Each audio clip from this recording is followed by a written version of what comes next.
Un gusto de saludarlos.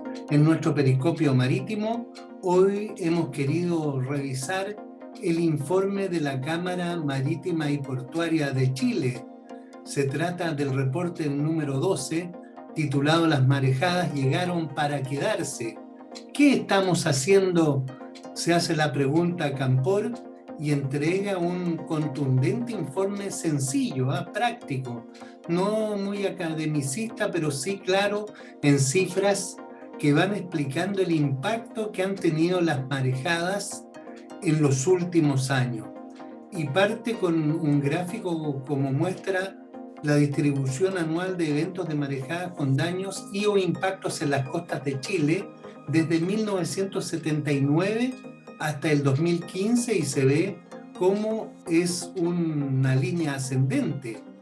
También con un enfoque periodístico toma algunos titulares que hablan del efecto que están teniendo las marejadas sobre nuestra economía y los cambios climáticos que se producen. Crecen alertas de marejada, aviso de marejada. Este gráfico nos indica lo mismo desde el 2006 hasta el 2020.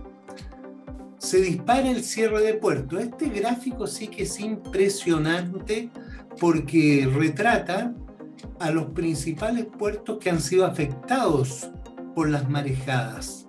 A la cabeza se ve Quintero con 132 cierres de puerto en los últimos 12 meses. Le sigue el puerto de San Antonio con 80 cierres en el año.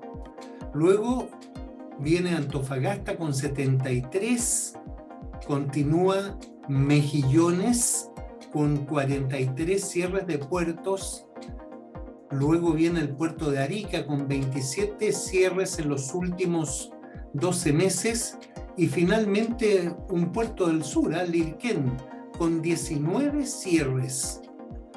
También el informe habla de la duración promedio de cada cierre. Y ahí, por ejemplo, está a la cabeza Mejillones, que la duración promedio de cada cierre de puerto es de 7,2 días pueden quedar parados por este evento.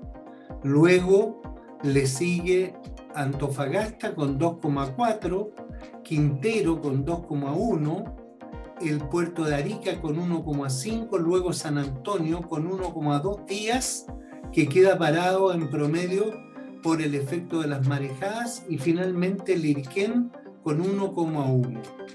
También viene un gráfico con la disponibilidad operacional de puertos, donde se ponen los porcentajes de los puertos que usted puede apreciar aquí en la pantalla del informe de Camport.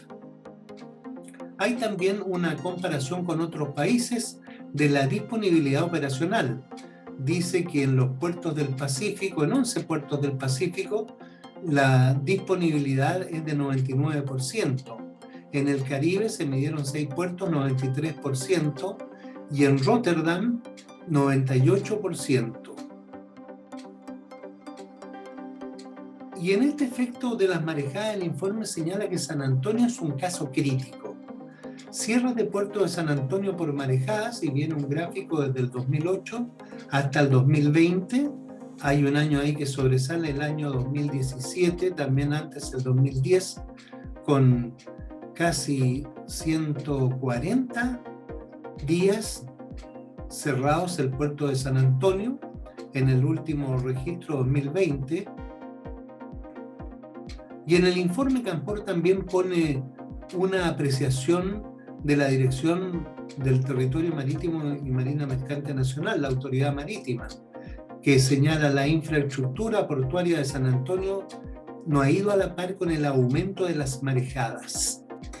También hay un estudio de los meses críticos cuando se cierran los puertos.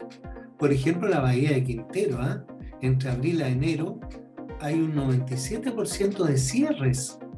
En la bahía de Mejillones, entre diciembre y enero también un 93%. Y en la bahía de Arica, entre abril y septiembre, un 90%. Horas de espera de promedio en los meses que concentran más del 90% de cierres. A la cabeza está Antofagasta con una espera de 9,4 horas. Este es un promedio de horas de espera por cada nave que recala, que tiene que esperar 6 marejadas antes de ser atendida. Antofagasta a la cabeza con 9,4, le sigue Mejillones con 6,9, Quintero 4,9, Arica 4,4, Lirquén 3,5 y en San Antonio 2,7 horas de espera. Y aquí otro gráfico interesante también que explica lo que sufren las naves, las demoras que sufren las naves por marejadas y que tienen que ser desviadas a otros puertos, a otros terminales. El informe de Canpor también nos muestra con un gráfico simple las millonarias pérdidas para Chile por el cierre de puertos en dólares. En el último año se estima que Chile ha perdido 274,4 millones de dólares por este efecto. Imagínense un ejemplo.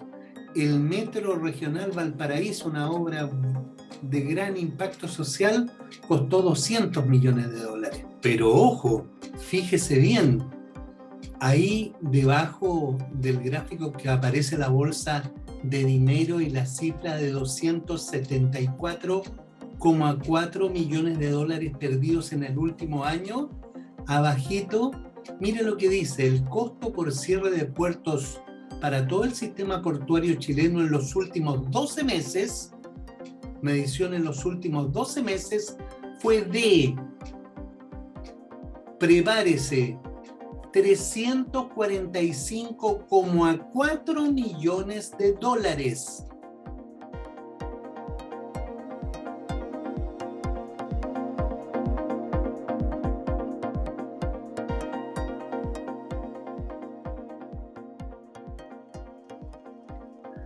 Y están las cifras por puerto. San Antonio ha perdido 135,6 millones de dólares en el último año, con una cifra que bien podría ampliar una carretera, construirse todo un sistema ferroviario, es decir, es una cantidad voluminosa de dinero.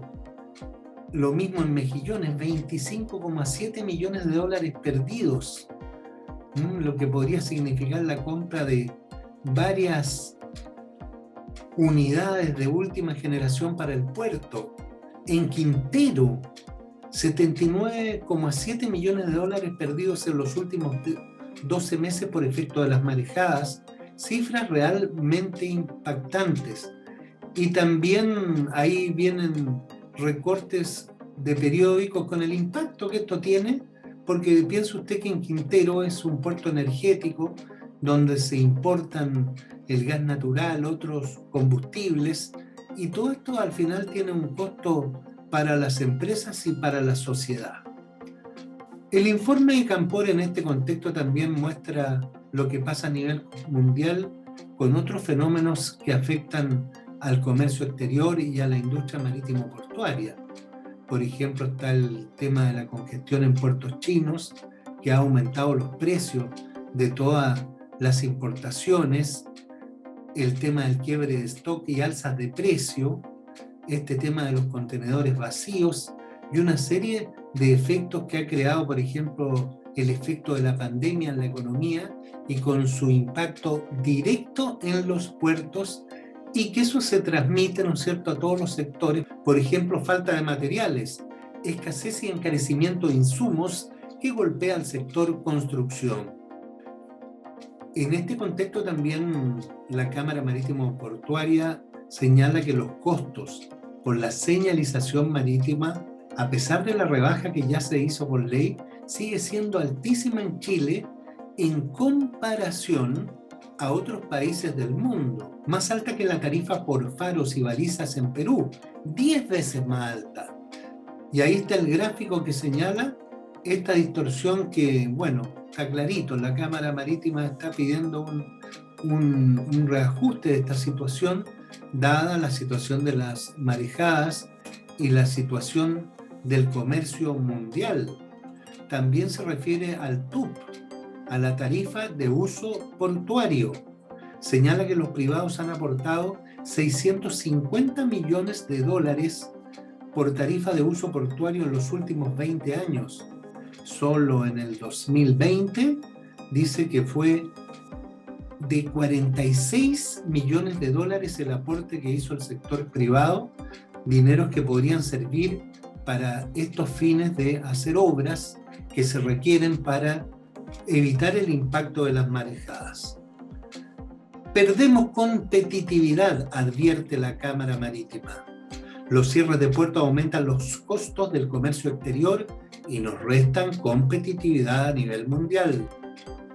A modo de ejemplo, las demoras por marejadas de las naves que transportan trigo de importación afectan sus precios entre el 5 y el 10%. Sin lugar a dudas, un informe claro y contundente. Yo lo veo como un SOS de la industria marítimo-portuaria ante estos fenómenos, este panorama mundial, en un país que depende totalmente del comercio exterior para su abastecimiento, para su crecimiento, para su venta, para su proyección, y donde, como dice el informe, casi el 95% de las exportaciones e importaciones se realizan por la vía marítima. Usted puede profundizar más en el informe en la página de Camport, www.camport.cl, e interiorizarse de más detalles del informe. Un análisis que sin duda será motivo de foros, discusiones, paneles, programas, y de hecho aquí en Empresa Océano ya estamos organizando una serie de debates. Se incluirá también algo que el informe no señala, que es la ventaja comparativa que tienen algunos puertos, como por ejemplo Valparaíso, protegido por las aguas abrigadas, donde las marejadas prácticamente pasan inadvertidas, una ventaja comparativa que ese puerto puede aprovechar para su consolidación y crecimiento. En fin, un tema que es un tema público de interés, no solo para el sector marítimo portuario, porque como mostró el informe, de esto dependen las industrias para abastecerse. Mire el caso que señala, por ejemplo, del trigo. La mayoría del trigo que consume Chile no se produce en Chile, viene de Argentina y de otros lugares. Y si esto se encarece, al final va a impactar, por ejemplo, en uno de los principales productos alimenticios de nuestro país, como es el pan, y también de todos los granos que vienen para alimentar a la industria agropecuaria, la crianza de aves, de cerdos, que también son elementos que se exportan desde Chile a otros países. Así que, en definitiva, felicitamos a la Cámara Marítima y Portuaria por este contundente informe que seguiremos analizando. Muchas gracias.